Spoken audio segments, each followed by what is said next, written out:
प्यारे पाठकों,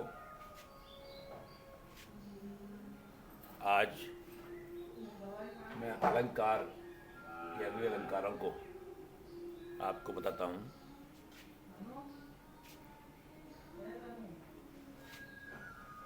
असंगति अलंकार। इस अलंकार में क्या होता है कि कष्ट किसी दूसरे को होता है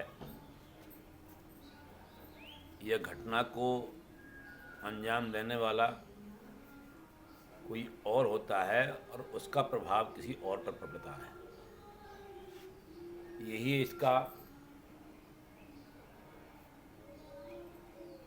इसका प्रभाव है। जहाँ कारण, माध्यम तथा कार्य ना हो वहाँ पर असंगति अलंकार होता है। कैसी स्थिति में? इसे मुख्य व्यक्ति के साथ कोई घटना नहीं हुई पर घटना के परिणाम को महसूस करता है। जैसे मान लीजिए कोई किसी का मित्र है, घनिष्ठ मित्र है, उसके लिए कोई कष्ट अगर पहुंचे तो क्या होता है कि चोट तो उसको लगती है लेकिन मित्र उससे प्रभावित हो जाता है। उसी प्रकार से इस उदाहरण में दिया है कि दृग ऊर्जत टुकत कुटुंब द्रुत चतुर चितप्रीत परत गांठ दुर्जन ही नई नई रीत। यहाँ पर क्या है कि एक प्रेम प्रसंग वाली बात यहाँ पर है। दो प्रेमी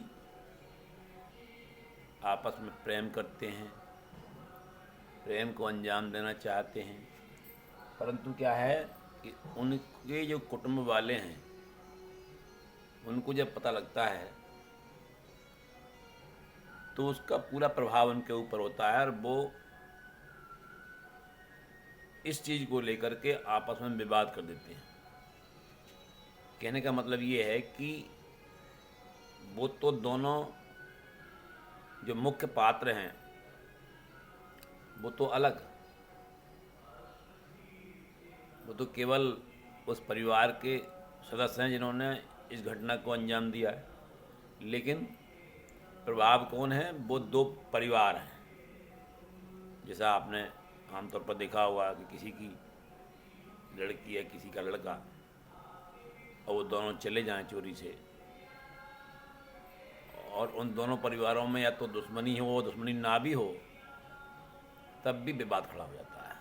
तो ऐसी स्थिति में जो अलंकार बनता है वो असंगति अलंकार बनता है। अगला आपका है मानवीकरण अलंकार। मानवीकरण में क्या है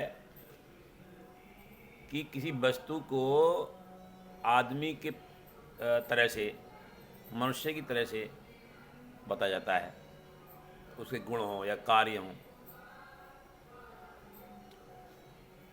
तो यहाँ पर दिया है कि जहाँ पर मनुष्य के कार्यों या गतिविधियों को किसी निर्जीव वस्तु पर या प्रकृति पर दर्शाया जाए वहाँ पर मानवीय अलंकार होता है, मानवीकरण। उदाहरण है फूल हंसे कलियां मुस्कान। क्या कभी फूल हंसते हैं? लेकिन हंसने का काम किसका है? मनुष्य का ही है। तो यहाँ लिखा है कि फूल हंसे, यानी यहाँ पर फूल पर मानवीकरण का प्रभाव हो गया।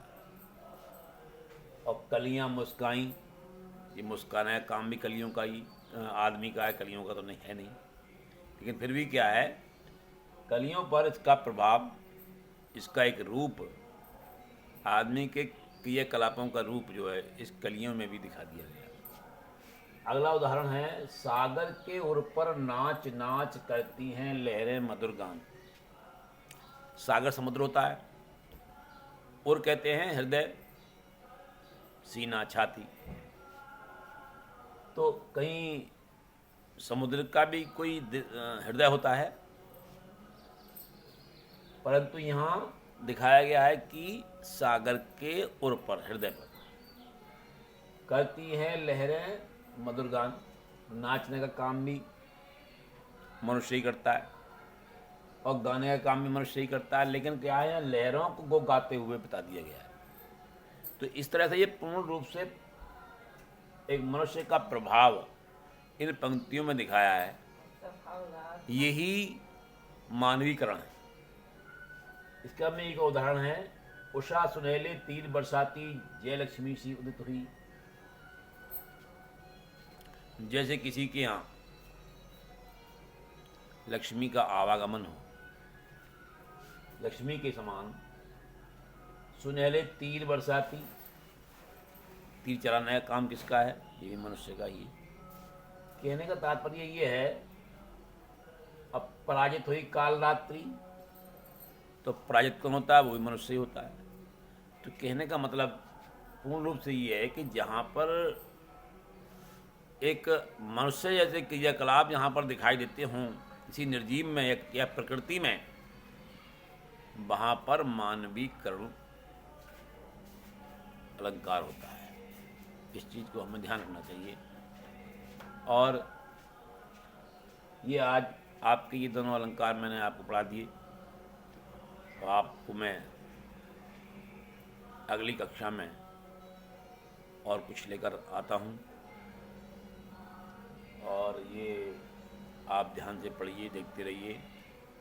और मेरी यही रिक्वेस्ट है कि आप कुछ मेरी भी सहायता करें, सब्सक्राइब करें और लाइक करें।